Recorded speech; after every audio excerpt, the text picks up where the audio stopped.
Okay, so today we continue the topic of secret societies. Last class, we discussed how they come into power. Today, we will look at where they come from and what they believe. Okay? So to understand secret societies, I first need to explain to you the history of religion in the Western world. So in the Western world, there have been three major stages of religious development. And again, I will oversimplify for the purpose of clarity. Okay, so this is a simplified version of the history. So the three major stages of religious development in the Western world are the mother goddess,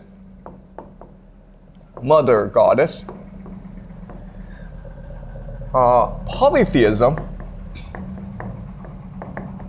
and monotheism. Polytheism means many gods. You believe in many gods. Monotheism means one God, that only one God exists. So the mother goddess civilization came about because of agriculture. And in an agricultural world, you have two problems. The first problem is to make sure that your crops are healthy and you can harvest them in time. The second problem is to give birth, to have as many children as possible to work the fields. Okay, so these are the two problems.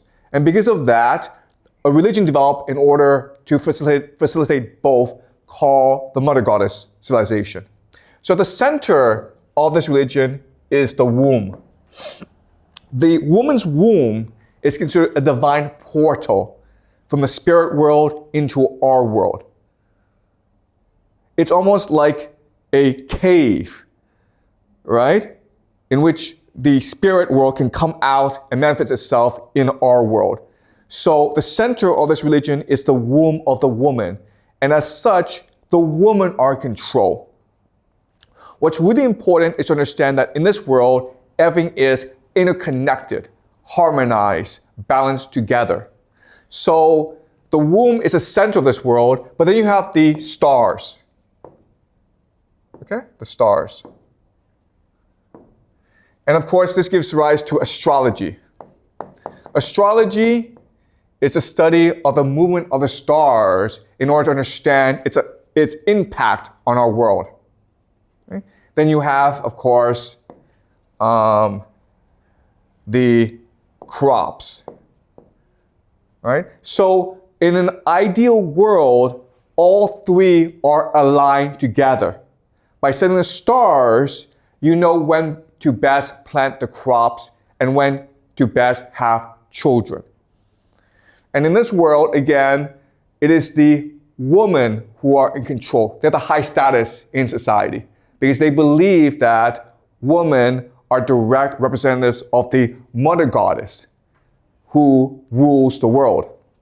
Usually in this society, the mother goddess is represented as a bird, okay, a bird. Why? Because if you think about it, if you study all the animals in nature, it's a bird that has dominion over the sky.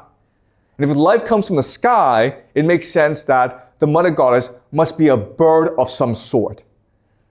But the mother goddess is also paired with a bowl, okay? A bowl. Why? Because the bowl is a symbol of virility and energy. You cannot get pregnant as a woman by yourself. You need a man to do it for you. Okay? So the bird and the bowl are the two symbols of worship in this world. Now, this world is very strange from our perspective because there's no property. Everything belongs to everyone. There's no hierarchy. Everyone is the same. And there's no such thing as sex by yourself, okay? So sex is actually a community act. So that these rituals called fertility cults, in which they have sex together. In fact, many men will have sex with one woman. And it makes sense because as a woman, you want to have the best DNA. You want to have the best sperm, right? You don't know who's going to have the best sperm, so just have sex with everyone, and whoever has the best sperm will give it to you. Okay? So that's the mother goddess civilization. Then we switch to polytheism. So why did we make the switch? The answer is war. For the first time in human history, as populations increase, there's now struggle for resources. And what's the most important resource in this world? Do you guys know? The most important resource is women, right? Females. Because it's females that give birth. And so with war, we have a new concept called property. In order to get men to fight wars, you have to give them something as a reward, right? So they get to have a woman, a wife. And now this wife belongs to them and only them. So in this world, what happens is that you now have property, hierarchy, and marriage. And the role of the woman decreases and the role of the man increases.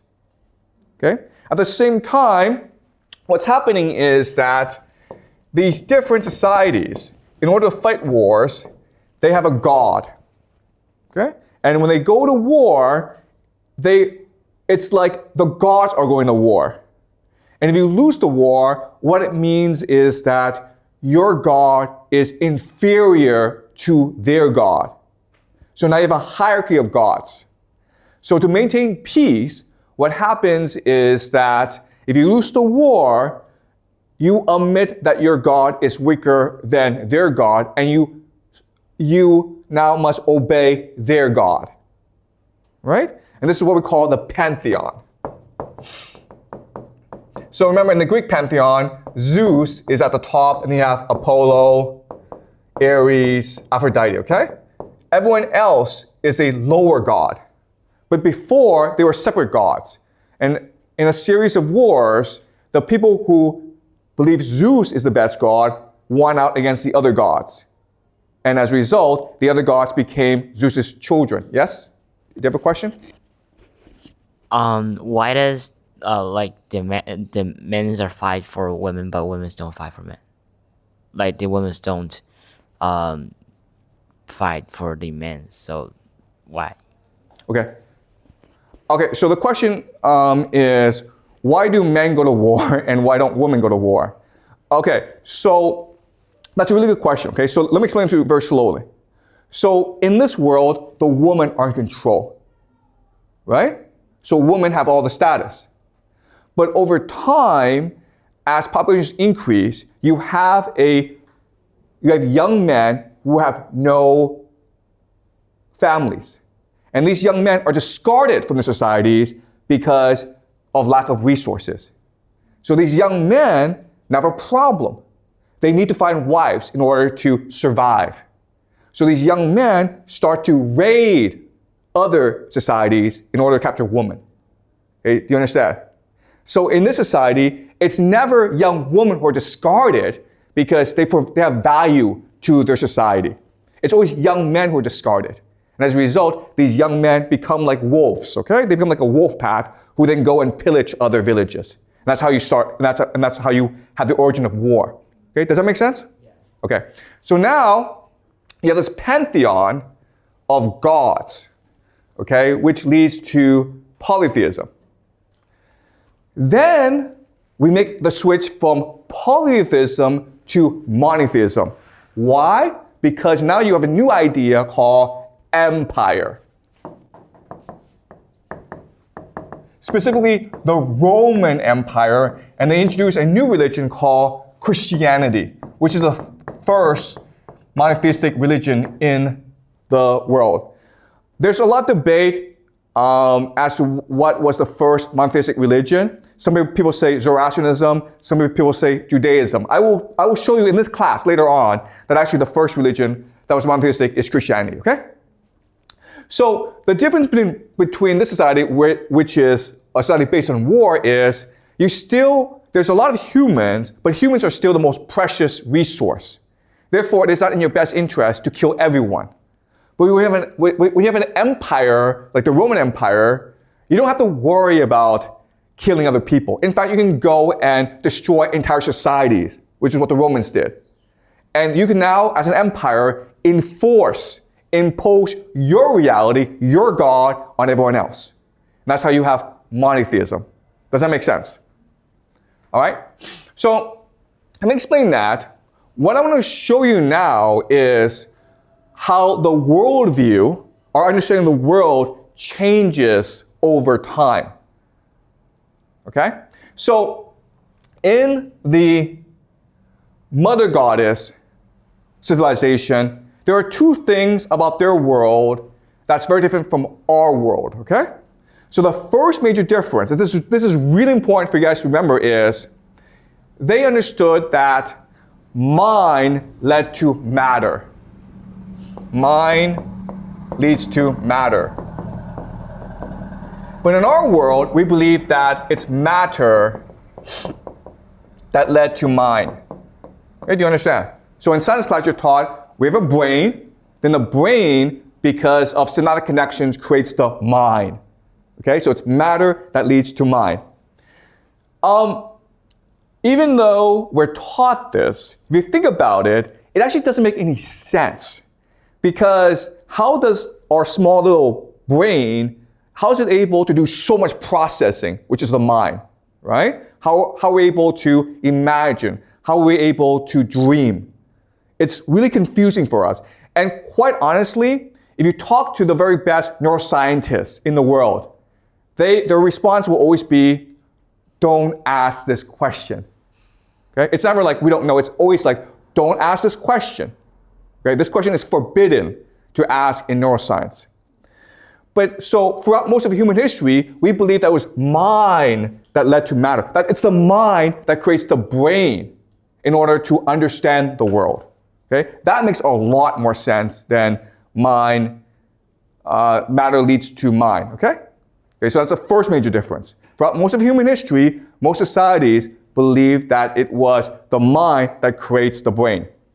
The second major difference is that this is a metaphorical world.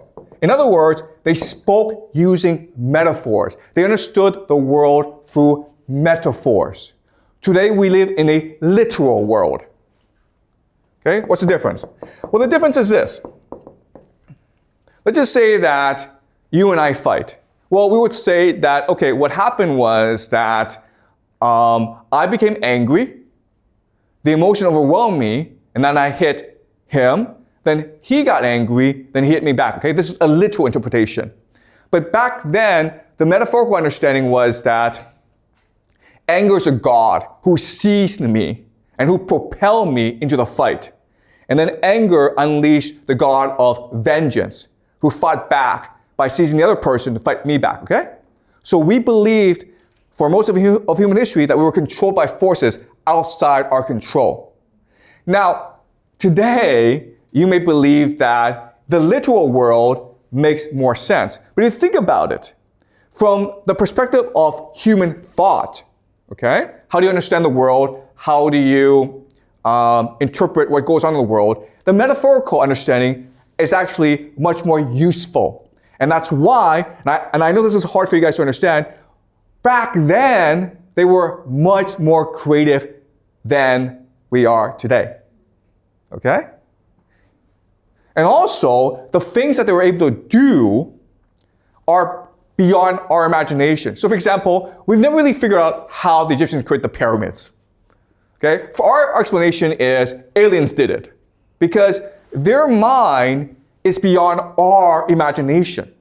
Okay, so that shows you the switch. Now, when we go to the polytheistic world, this system still continues, but they add more elements to make it more complex. Okay, so the first element is they believe that we are controlled by gods. We're the playthings of gods. Now, what's really important to understand is that these gods, Zeus, Apollo, Ares, they're no different from mortals. The only difference is they just live forever. Okay? So, for example, if you're a king, what do you like to do? Well, you like to go around and chase young girls around, okay? What does Zeus do all day? What does Apollo do all day? These gods, all they do is go around and chase young girls around. Okay, so there's absolutely no difference.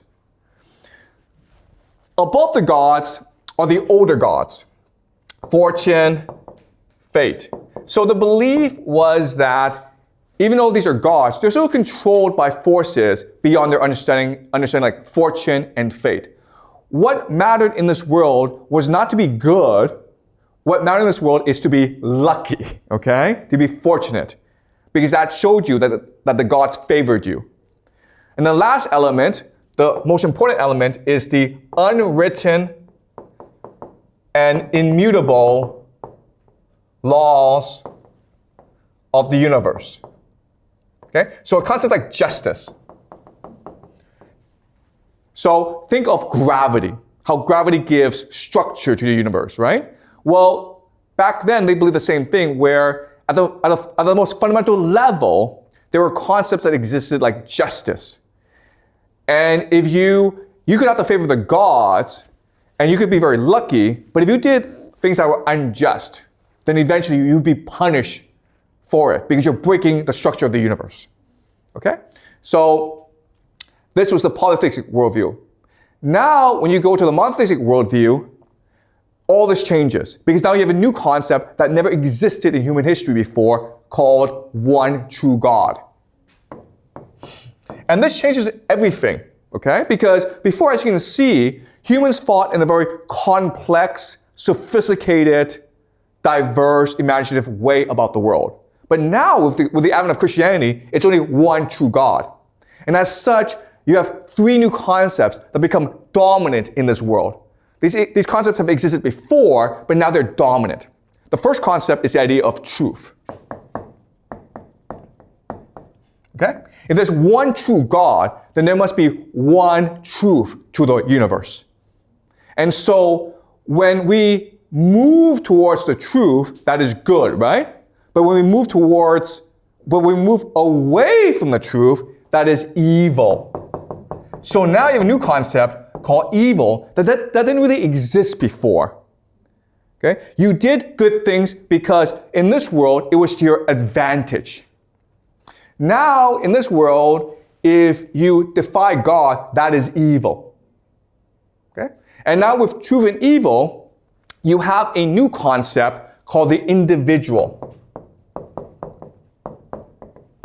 Before in this world, what mattered was your family, your community, your society, the people around you.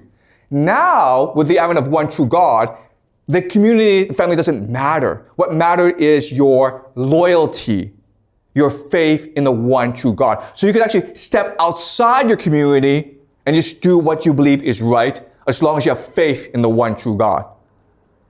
All right? Okay. So these three concepts, truth, evil, individual, are important for you to remember because they underpin modernity. These three concepts, once they grow to a certain extent, they will create modernity, the world we live in. Okay? Our world is controlled by these three forces.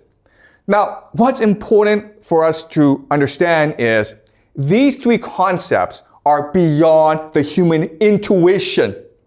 You cannot logically, by yourself, deduce or come up with these three concepts. This world of the monogoddess, it's intuitive. Okay? This polytheistic world is also intuitive, but the Christian world now is counterintuitive. Okay? So as a result, for monotheism to triumph, because it is so counterintuitive, it must now destroy the polytheistic world. Okay? So the Romans spent a lot of time, taking centuries and centuries, to destroy the polytheistic world. But the thing is this: you can never ever kill an idea. The idea, if it is being suppressed, just goes underground. Okay? So remember, here in the Mother God civilization, the main instrument of religious worship are fertility cults run by women. Well, now that war has come and men have taken over from women, what happened is that the woman went underground to create new religious organizations called mystery schools. And mystery schools, what they're trying to do is they're trying to maintain the best knowledge and traditions of the mother goddess civilization. Okay? Especially the fact that we come from the mind. We created the universe through our imagination. Okay? That's the main secret that they're trying to maintain. These mystery schools become extremely popular among the elite because they offer great sex. Okay? The elite join these mystery clubs as sex clubs, basically. Remember, in this civilization, what mattered is the womb. So they develop all sorts of like secret sexual techniques to please the woman, to make the woman feel as though she's in harmony with the universe. In this world, the Mother Goddess, sex is a mechanism to communicate with the universe, to discover the secrets of the universe. And so they maintain these rituals in the mystery schools. And the most powerful people will participate in these mystery schools. They're called mystery schools not because they're secret, but because everyone is sworn to secrecy. So if you ever divulge what actually goes on in these mystery schools, you'll be punished by death. Okay? You'll be executed by the members. But with the advent of Christianity, these mystery schools now are a threat to the empire. Okay? Because these mystery schools are where the elite, the local elite, hang out. So now what happens is, now they become secret societies. Okay? That's where they come from. Secret societies are an attempt to maintain the secrets of the universe against the advent of Christianity and empire. And secret societies have been around for a long, long time.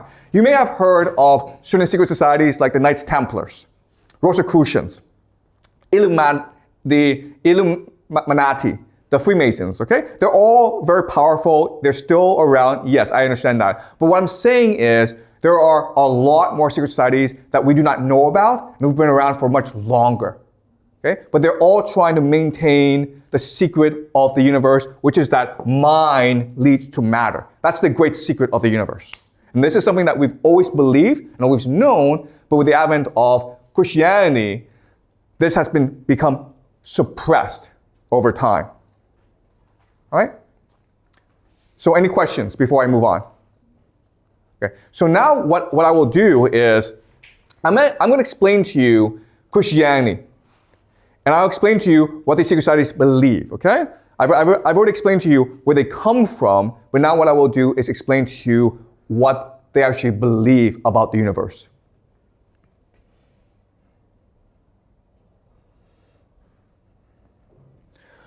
Okay, so what I'm going to do is, first thing I'm going to do is explain to you what most Christians believe about their religion, okay? This is called the Orthodox or the canonical perspective. Okay, so this is what you're taught officially by the church. Christianity has many different factions, but they all believe in a certain interpretation of the Bible, okay? Then what I'm going to do is I'm going to show you the apocryphal. Apocryphal just means hidden, okay? Or secret, or esoteric. Just a secret knowledge that is kept within these secret societies. All right, so the Orthodox canonical comes from a reading of the Bible. And the Bible, at its core, is a story of the covenant between God and humans, okay? Covenant. Covenant means contract or understanding. So throughout the Bible, there are a series of covenants, okay? The first covenant is between Adam and God. So you may have heard of the story of the Garden of Eden, right? God creates the universe, then creates the Garden of Eden where he puts Adam and Eve. And God says to Adam and Eve, this is paradise. You don't have to work. Just enjoy life. The food is free. The food is plentiful. Every day you'll be happy and free of want. You will live forever. But there's only one thing that you must not do. And only one thing, okay? Whatever you do not eat from the tree of knowledge of good and evil. Just don't do that and you'll be okay. So of course, what do Adam and Eve do? They eat the stupid fruit, okay? So then what God does is he banishes Adam and Eve from the Garden of Eden, and now they're forced to work to grow food to feed themselves, okay? And this leads to society, okay, development of society. God looks down from the heavens and sees that humans now are going to war. They are fighting, they have private property. And God says, I don't want this crap. This is not why I created humans, okay? So he's like, you know what, I'm going to destroy everyone and start over. But then he sees a human that he likes named Noah. And this leads to God saying to Noah, build a ship, build an ark, and save yourself because I will flood the universe. I will destroy the world. So God destroys the world and Noah lives. And then God says to Noah, you know what? That's kind of silly. I shouldn't destroy the universe. I promise never ever destroy the world again. Okay, that is his covenant with Noah. But God sees that humans are still wicked and evil. And he says, you know what? I need to find a man who is good. And I need him to grow a nation that can be the light of the world, that will be the best example of what it means to be a good person. So he finds a man named Abraham, and Abraham, of course, is the father of a nation called Israel. And so this is a third covenant. God says to Abraham, you and your children, your grandchildren, your great-grandchildren are now loyal to me. I see you as the chosen people, and I give you the promised land. Okay, that's what Israel is, a promised land. Over time, what happens is that Abraham and his people, they go off to Egypt. And in Egypt, they become slaves to the Pharaoh of Egypt. And then God is like, you know what? I should check up on the Israelites and see how they're doing. He looks down and he says, oops, they're now slaves to the Pharaoh. So I need now to fix this, okay? So he appoints a man named Moses to free the Israelites from Egypt and take them back to the promised land. When Moses does this, God says, now what you must do is give the Israelites my law, the 10 Commandments. Okay? The law. Because otherwise, I can't trust you guys to behave. Okay? So now this is the fourth covenant. So now the Israelites are back in the promised land, but again, and even though there's laws, they still become wicked and they start to worship false gods. So God punishes them, and God is now looking for a good leader of the Israelites. And then finally he finds a person named David who becomes the king of the Israelites. And God says to David, you are the person I've been looking for all of eternity. You are the best example of what it means to be a faithful follower of me, Yahweh. Okay? And so this is something called the Davidic covenant. The Davidic covenant states that God will always favor Israel as the chosen nation. And the house of David will rule Israel forever. Okay? So guys, quick question here. Who wrote the Bible? Probably this guy, okay? Right? If you have to guess who wrote the Bible, probably not Moses, probably not Abraham, probably not Noah, probably not Adam, probably this guy, okay? Because he's saying that all of these five, okay, I am the best. I'm the person that God loves the most. My family will rule the world because that is God's will. Okay? Now, of course, that's not what happens. Eventually, David has a son named Solomon, and these two are considered the two best rulers of Israel. And this is what we call the Davidic kingdom, okay? The Davidic kingdom, the golden age of Israel. But after Solomon, the Israelites turned wicked again, and then God has to punish them and scattered Israel across the world, okay? And so the last covenant is the arrival of Jesus. What Jesus does is that, first of all, he reasserts the law of Moses and say to the Israelite people, remember Moses and his law, because that's what God wants. Then he sacrificed himself in order to free the Israelites of the original sin. Right? Because God's pissed off at people because people ate the fruit. That's the original sin. That's the first crime of disobedience against God. So by killing himself, Jesus frees humanity of the original sin. He redeems humanity. Okay? Now, the last thing that Jesus does is he creates a new covenant. Okay? A new covenant between humanity and God. From now on, because Jesus has freed everyone from the original sin, everyone can now be with God.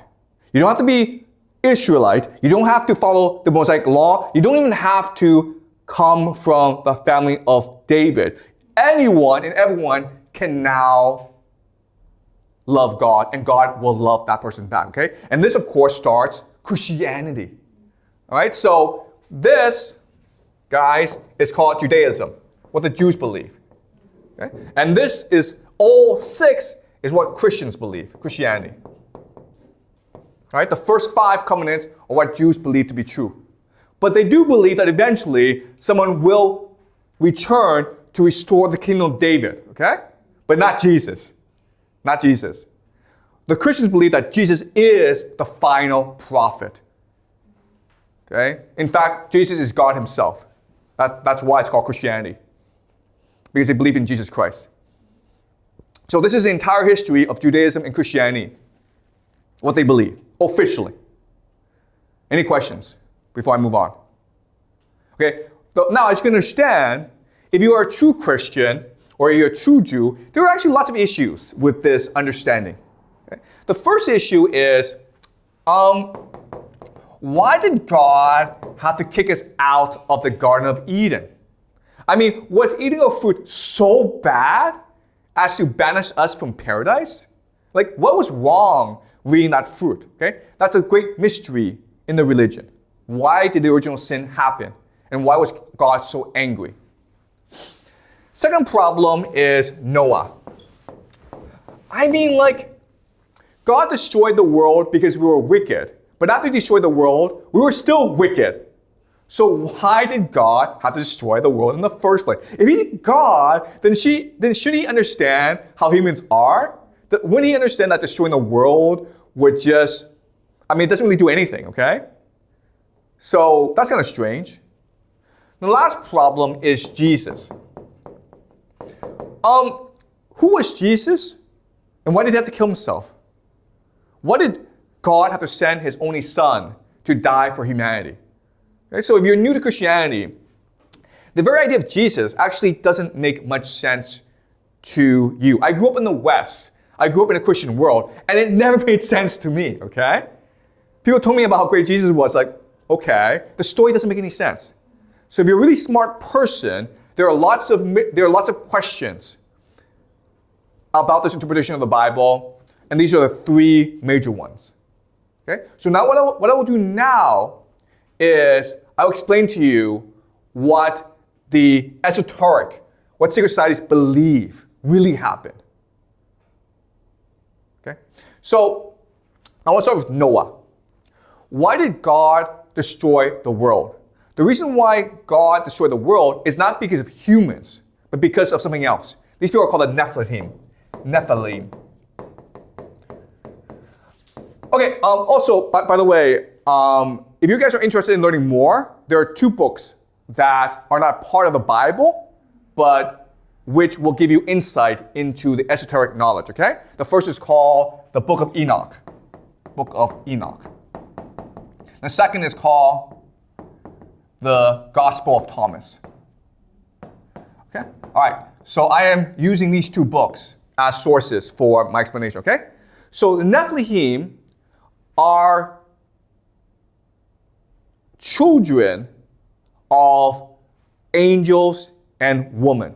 Okay, so what happened was that the angels who were supposed to watch humanity came down and saw, wow, these humans, these females are really beautiful.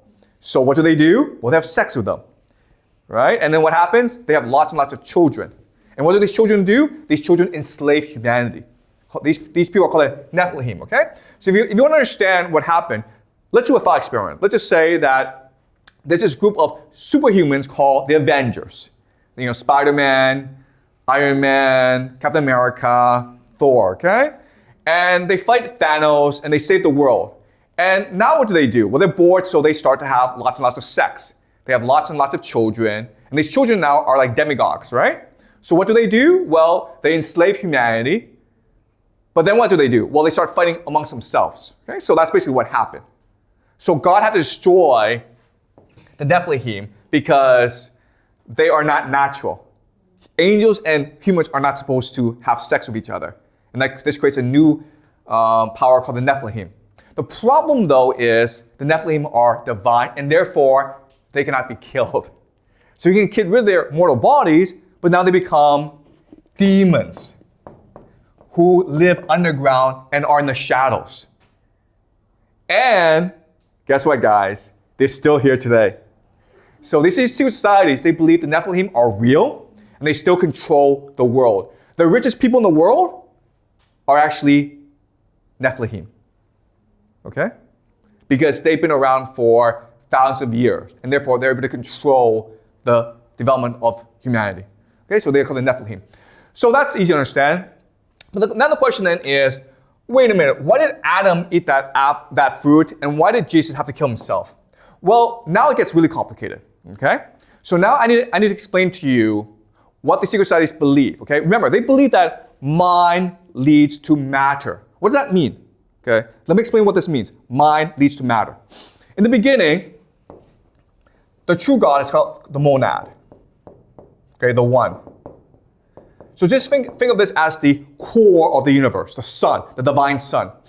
The monad is so powerful that when he breathes, okay, he vibrates divine energy. And over millions of years, this divine energy creates new life forms. Okay? So the first life form are called the dyads. Dyads are just pairs, okay? Usually male, female, that are children of the monad. And they're able by themselves to create new universes as well, okay? So the dyads start to emanate,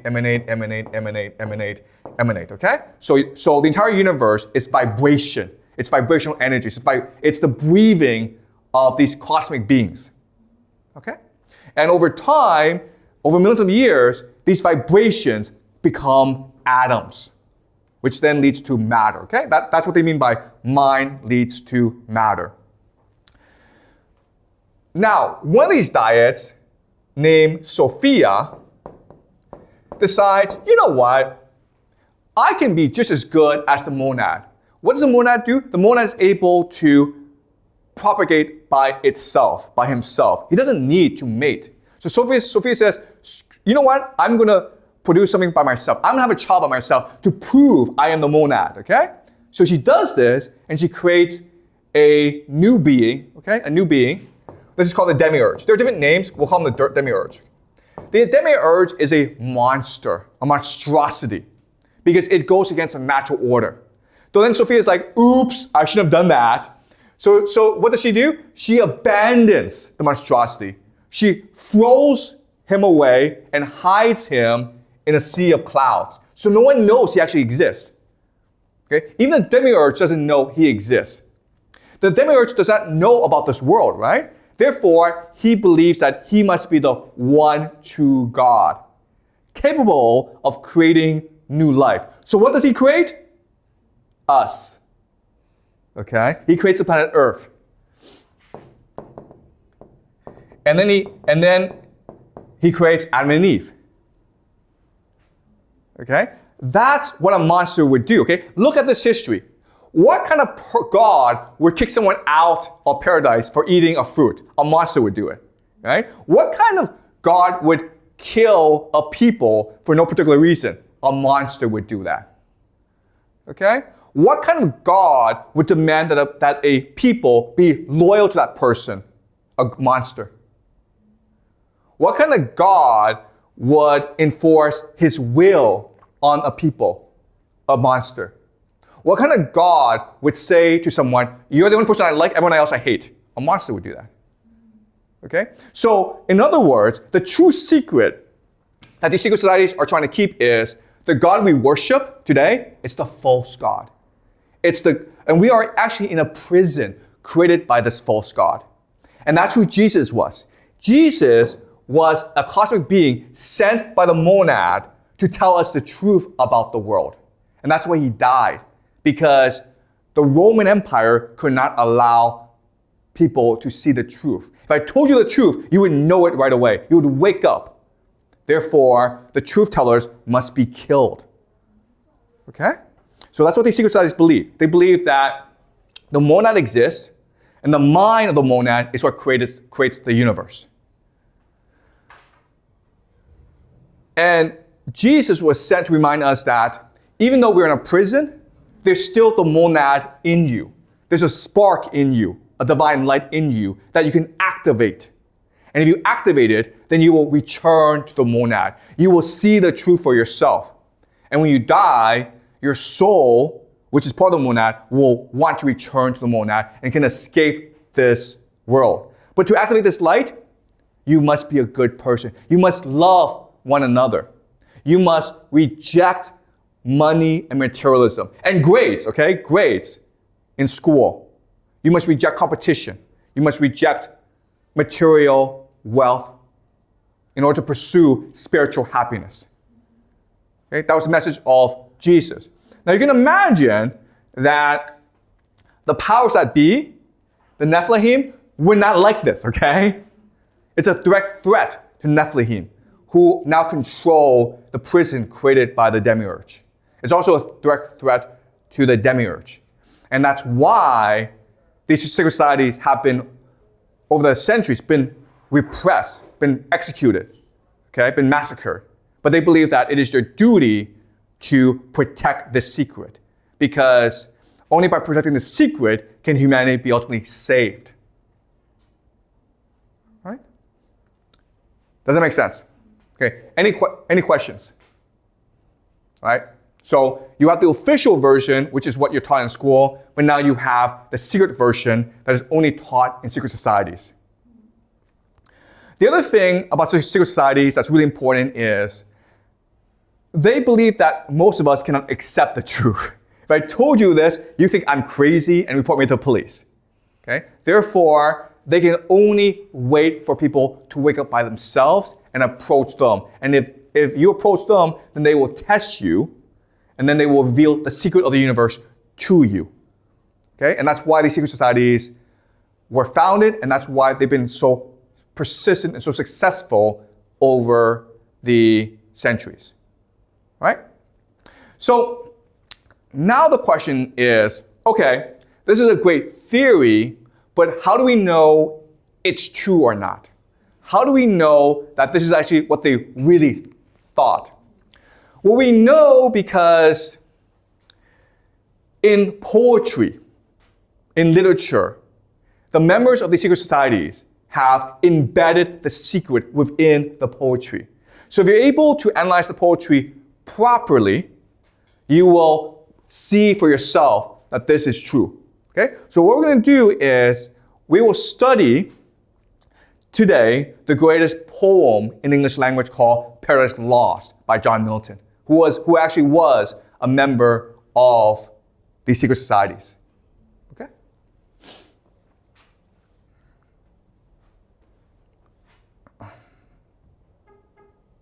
Any questions before I continue?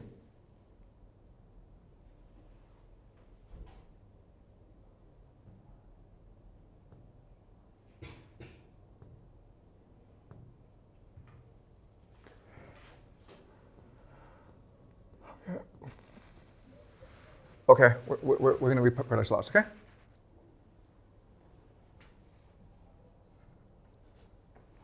Are we clear? Any questions? Yeah, there's a question here. If all of these are from the false god, do we have a like truth god? Like, do we, or like it's just a thing? Okay, yeah. So in this system, the monad is a true God. Okay? And the question then is, why doesn't the monad interfere? Why doesn't the monad stop the demiurge from imprisoning us and making our lives hell? And there are two explanations for why this is happening. Okay? The first explanation is that the monad does not interfere in material affairs. Okay? Because the monad it's all mind. And also, we have the capacity to reject this world and return to the monad. Right? So why would he force us to do what we don't want to do? Okay? If you want to return to him, then you have the choice to engage in spirituality, to engage in goodness, to engage in knowledge, and then you'll be able to return to him, okay? That's the first explanation. Second explanation is that, and this comes from Dante, okay? The monad is a force that is eternal, perfect, and immutable, and therefore the monad has no imagination. But how do you grow as a being? You grow through the imagination. So in order for the monad to continue to grow, the monad allowed for the demiurge to create human beings. Because as human beings, we are flawed, we make mistakes, we commit evil. But by committing evil, by making mistakes, we expand the imagination of the universe. Okay? Which allows the monad to expand, okay? So in this perspective, what is happening is that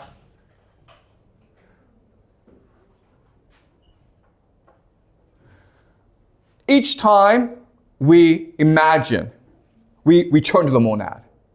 Okay, so it's hard to understand, but the monad, it's there, it's eternal, but it's also becoming, it's also moving.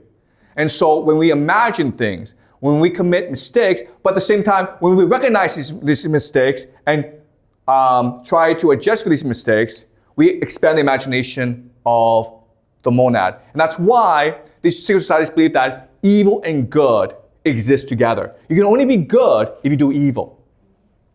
Okay? Because by committing evil, it gives you a chance to become better. Okay? Does that make sense? Yeah. All right. All right, so we're doing Paradise Lost.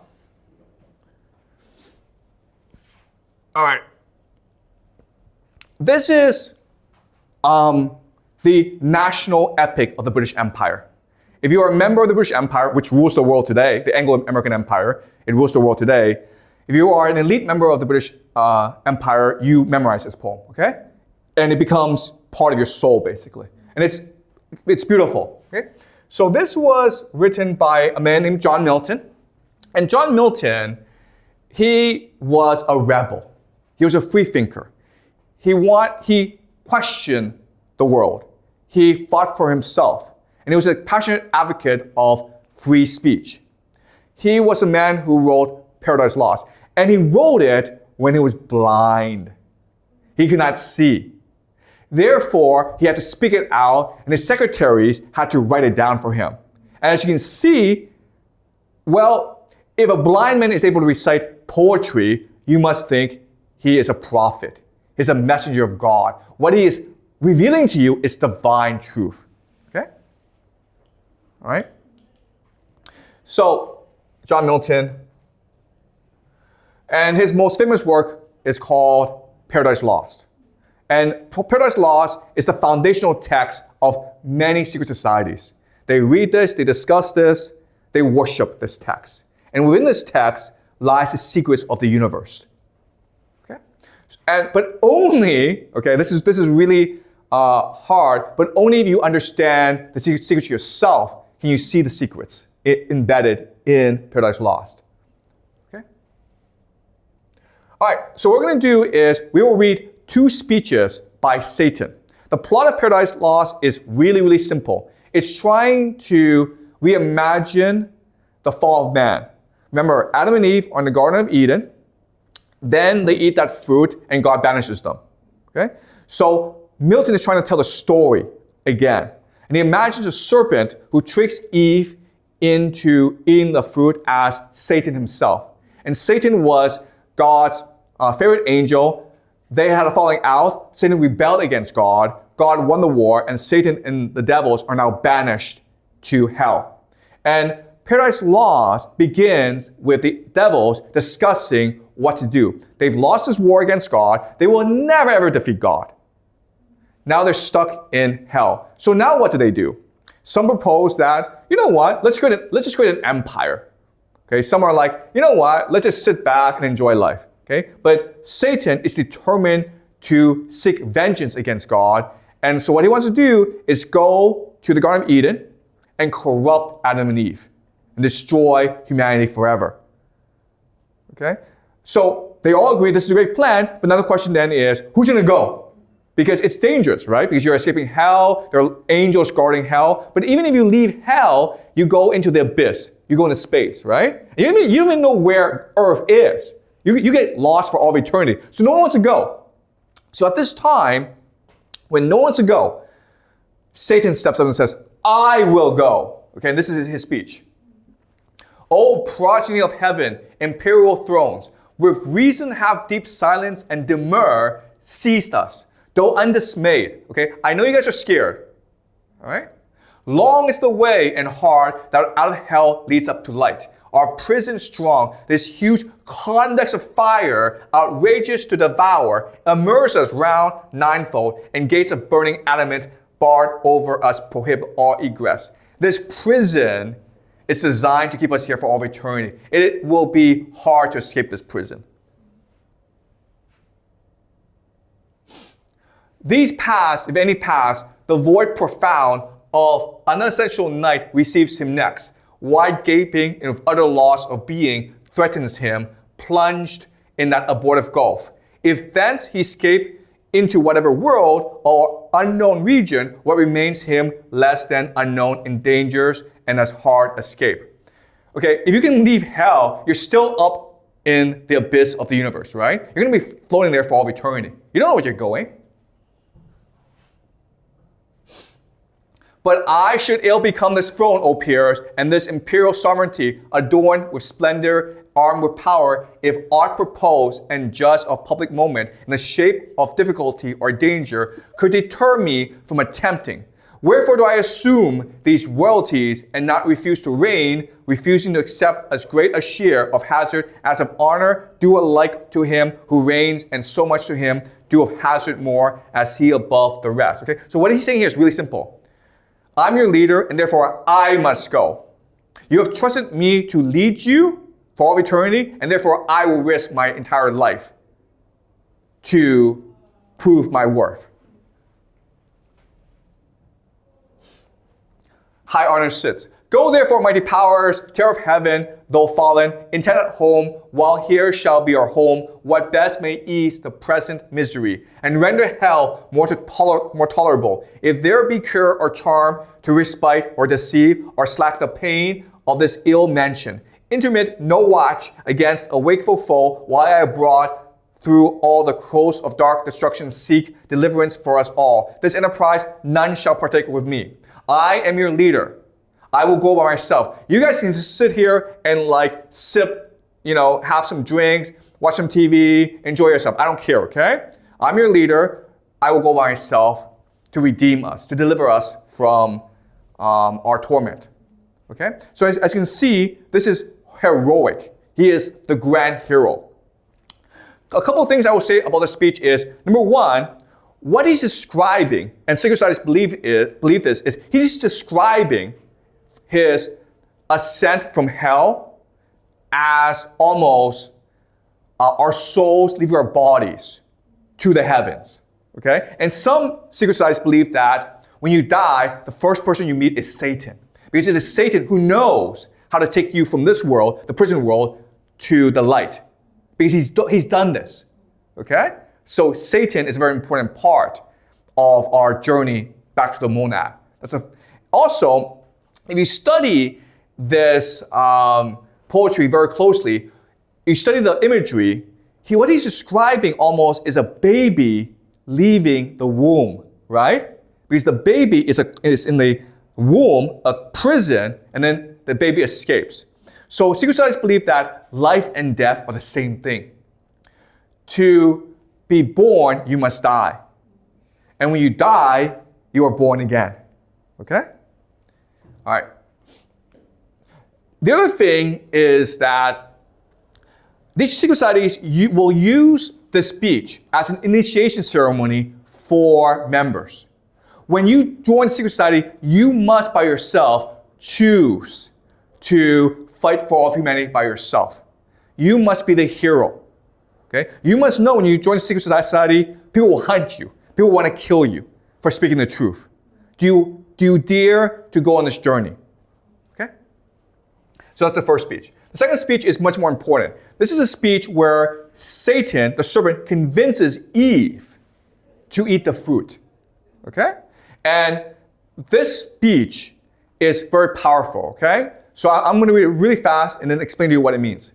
O sacred, wise, and wisdom-giving plant, mother of science, now I feel thy power within me clear, not only to discern things in their causes, but to trace the ways of highest agents deemed however wise. Eve is talking to the serpent, and Eve is of course like, hey, what can you speak? And the serpent says, because I ate that fruit from the knowledge of good and evil. It gives you power, okay? So the serpent now wants to convince Eve to eat that fruit, so he invokes the power of the tree, right? Oh, sacred tree, give me the power to speak so well that I convince Eve to do the impossible. Queen of this universe, do not believe those rigid threats of death. Ye shall not die. How should ye? By the fruit, it gives you life to knowledge. By the threatener, look on me who have touched and tasted, yet both live. Okay? So God has warned Eve, Adam and Eve, if you eat this fruit, you will die. And the serpent is saying, no, that's not true. Look at me. I eat the fruit and I'm still alive. And life more perfect have attained than fate meant me by venturing higher than my lot. Shall that be shut to man, which the beast is open? Or will God incense his ire for such a petty trespass and not praise rather your dauntless virtue? What's in the saying here is really important. If he is a true God, he will reward you for your risk-taking, right? He said the fruit will kill you as a test. A true God will want you to become better and better. And you can only do that by transgressing, by making mistakes, by disobeying authority. And a true God would reward you for seeking more knowledge.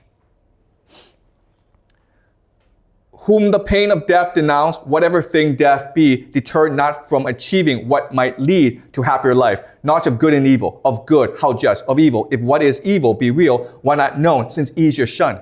We can only be good people if we know what evil is. Right? If you don't know good and evil, then you're just stupid. Okay? It's because you shun away from evil, you ignore evil, you fight evil, that you're a good person. God therefore cannot hurt you and be just. Not just, not God, nor feared then, nor obeyed. Your fear itself of death removes the fear. Why then was this forbid? Okay? So he's asking himself, why would God not allow you to eat that fruit? Why but to awe, why but to keep ye low and ignorant, his worshippers? He knows that in the day ye eat, therefore, your eyes that seem so clear, yet are but dim, shall perfectly be then open and cleared, and ye shall be as gods. So what's in this thing is this. There's two possibilities, okay? Either God is testing you. God really wants you to disobey him because that will allow you to achieve more virtue and knowledge. Or God is enslaving you and keeping you ignorant because God is afraid that you might become God himself. Okay, so there are two possibilities. All right? What can your knowledge hurt him, or this tree impart against his will of all be his? Or is it envy, and can envy dwell in heavenly breasts? If he is God, he is in control of everything. He knows everything. Therefore, if you eat this fruit, how could that possibly challenge him? Unless he's a false God. Unless he's tricking you. Unless he's deceiving you. Unless he's trying to imprison you. Okay, that's the only possibility. Now, this is Satan's speech. And I took Milton in college. I was an English major at Yale, and I took in a semester of Paradise Lost. And at university, I was taught that this speech shows you how clever and evil Satan is. He's lying to Eve. God is invincible, omniscient. You can't eat a fruit and become God. That's ridiculous. Also, Eve is stupid because she believes him, right? That's what you're taught at university. That's what you believe. But, this is really important, when you actually read the Bible, Satan is telling the truth. Satan's logic is what the Bible says. Okay? A professor at Yale will tell you that Satan is lying. When you actually read the Bible by yourself, you will see he's telling the truth. So we're going to read the Bible together, okay? This is what the Bible says. This is the Word of God.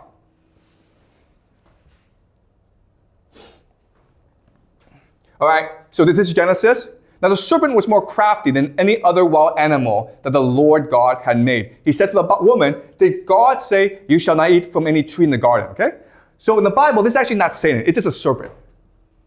The woman said to the serpent, we may not eat of the fruit of the trees in the garden, but God said, you shall not eat of the fruit of the tree that is in the middle of the garden, nor shall you touch it, or you shall die. But the serpent said to the woman, you will not die, for God knows that when you eat of it, your eyes will be open, and you'll be more like God, knowing good and evil. Okay? So this is exactly what Satan said. Okay? And this is what the Bible is saying as well. Now, let's move on. Eventually, God banishes Adam and Eve for eating the fruit.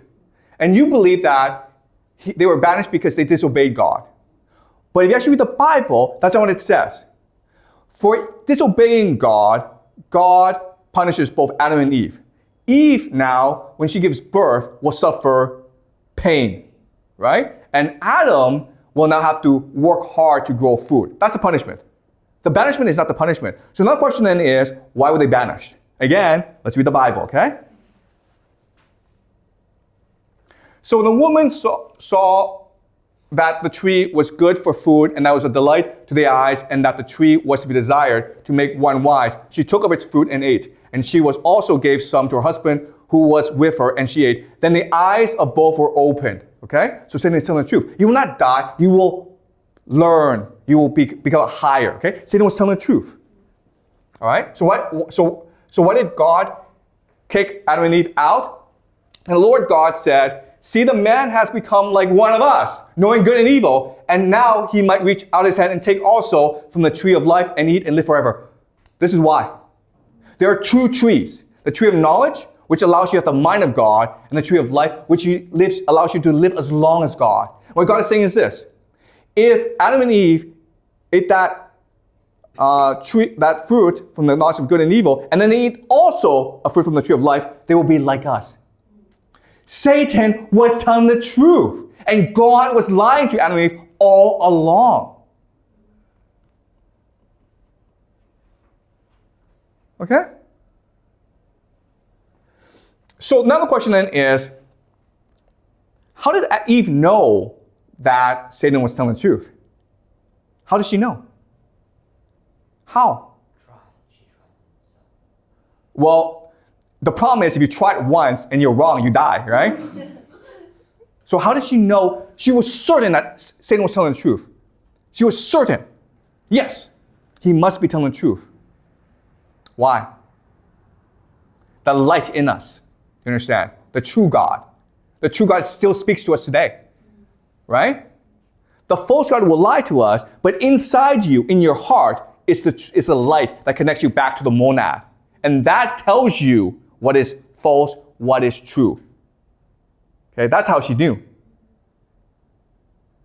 All right? So you see, Paradise Lost is now showing us the lost secrets of the universe. All right. So I'll finish by talking about the Nephilim.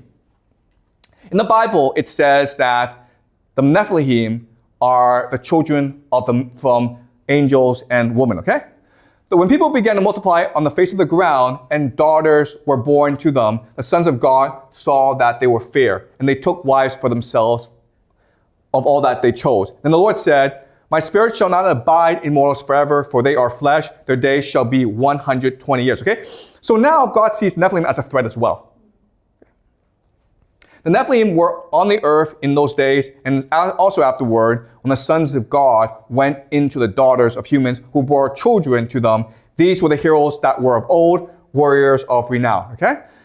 This is really important because it introduces the Nephilim, which is still around today, okay, according to these secret societies. But also, what it's doing is this. It's telling us the children, the heroes that are of old, warriors of renown, who are they? They're Hercules, they're Achilles, they're Theseus. They're all heroes from different mythologies. Where do they come from? They come from the mating of angels and humans. The sons of God, who are they? They are the old gods. Zeus, Ares, Apollo, okay? So this is the beginning of monotheism, where the Bible is trying to destroy polytheistic mythologies and create one universe where the God is supreme, okay? And in this universe, Zeus now becomes a son of God, and the children that Zeus has with mortal woman are now called the Nephilim. So Hercules is Nephilim, okay? So we'll go into this theme throughout the semester where the Bible is a tremendous act of propaganda that tries to reinvent reality around one true God, okay? But by doing that, it's denying our intuition, and it's denying the history of humanity. All right, okay, so we'll continue this theme next class. Any questions before we conclude? Yes? Well, I think nowadays a lot of us would pray to God like for getting something that we wanted, but as you said, like, are we praying to the truth God or the false God? Do we know, or like do we get to know like from our wishes? Yeah, so that's a great question. So according to these secret societies, okay, the truth is that when you pray, you're praying to the false God. Because where's the true God? It's inside you, okay? So don't pray to an outside force. Look inside to you and ask yourself, I know for a fact what is true.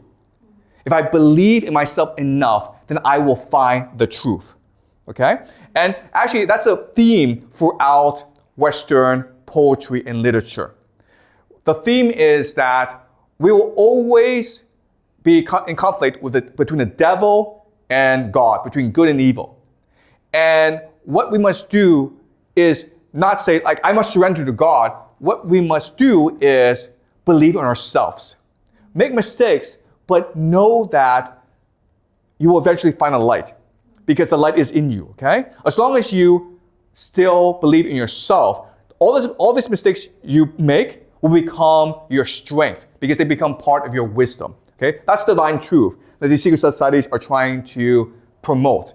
It's okay to make mistakes. It's okay to do evil, but listen to the light, and the light will tell you how to redeem yourself, okay?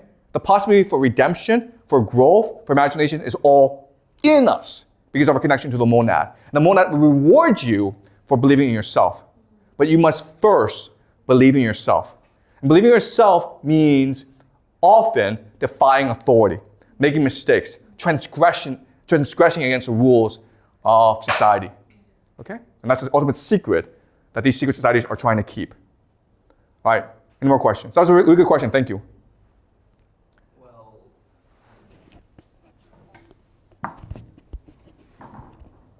Well, the gods are usually depicted as the most beautiful.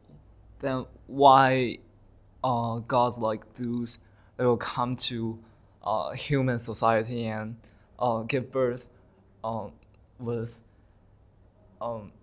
fertilize with the human girls? Okay, which is okay, actually not. Okay.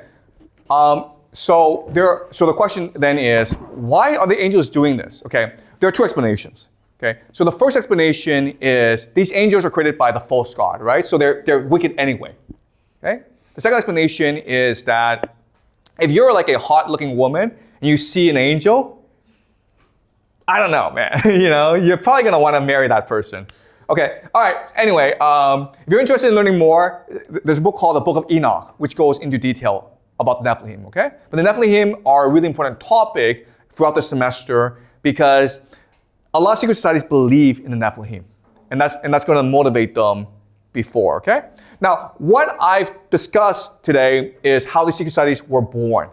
And as you can see, they started off as a noble mission.